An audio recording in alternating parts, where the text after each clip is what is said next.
Hi guys, so for algebra today we're going to be doing some more factoring, but a different type of factoring. Now I don't have printed out notes for these sections just because we couldn't get back into school for the rest, like for a while. So I don't have a printer at home, so I'm just going to do things on notebook paper. So it might make notes take a little bit longer.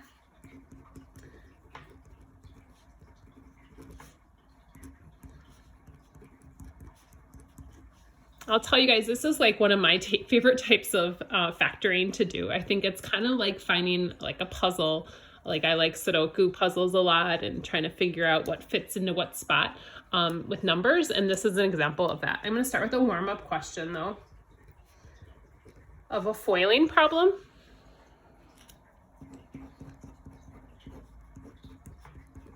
So I'm going to start with this warm-up question. So thinking back to earlier in the chapter, do FOIL, first, outer, inner, last, or you could do box method. So I'd multiply this. So x times x would be x squared. X times -2 is a -2x. 6 times x is a positive 6x. And 6 times -2 is a -12. Just a reminder, pause is needed if I move too fast.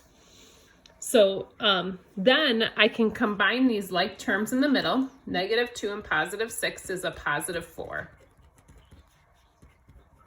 So this is what I end up with.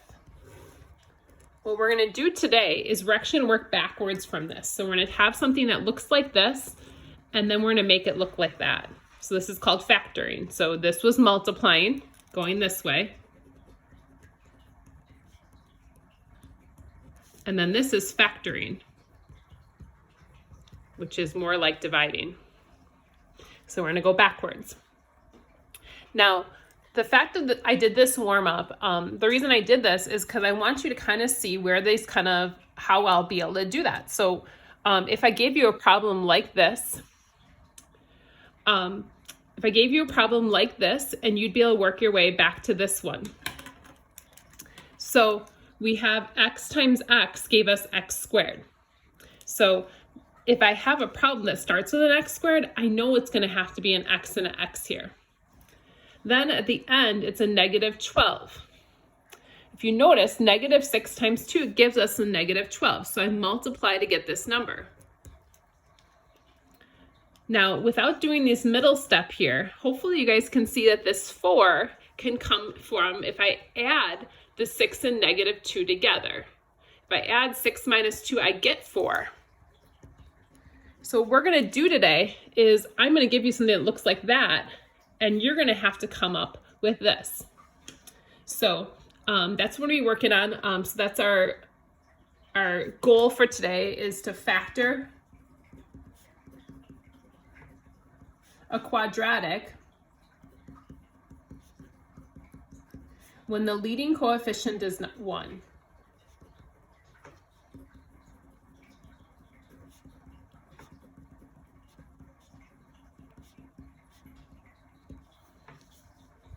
And what I mean by leading coefficient, remember that's the number in the front. So like there's nothing in front here. Now when there's something in front there, that problem gets a little bit trickier.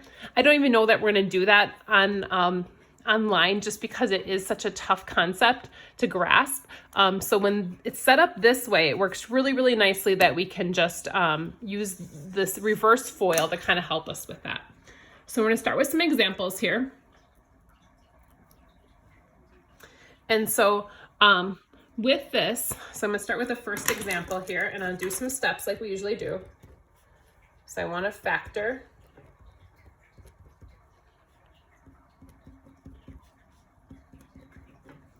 I'm going to factor this, x squared plus 7x plus 12.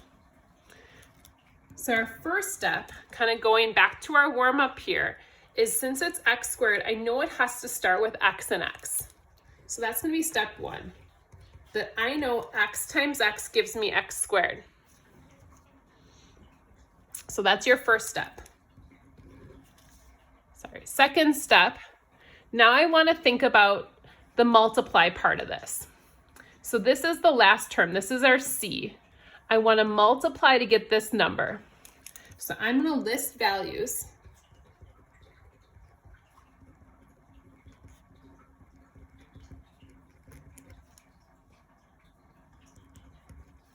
So this C value over here, because this is the C we're talking about, this C value, I want to think of things that multiply to give me C. And what I mean by that is like 1 times 12, 2 times 6, 3 times 4. Those are the numbers that if I multiply them, they give me 12. Now, out of that list, so we want to multiply to get this number. Remember up here, we said that we wanted to add it to get to this middle number. So the middle number that's listed here is the 7x. So out of this list, I want to figure out which one adds to give me 7. And 3 and 4 are the two numbers that will add to give me 7, but multiply to give me 12.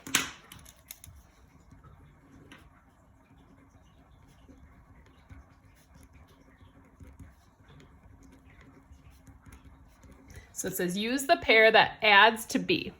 So I'm going to use 3 and 4 because that multiplies to give me 12, but adds to give me 7. So my factors then here, again, start with step 1. X times x gives me x squared. Multiply to get 12, add to get 7 is 3 and 4. And they're both, everything's positive, so plus 3 plus 4. So this would be considered the factored version of this problem. Now that's the answer, that we're done.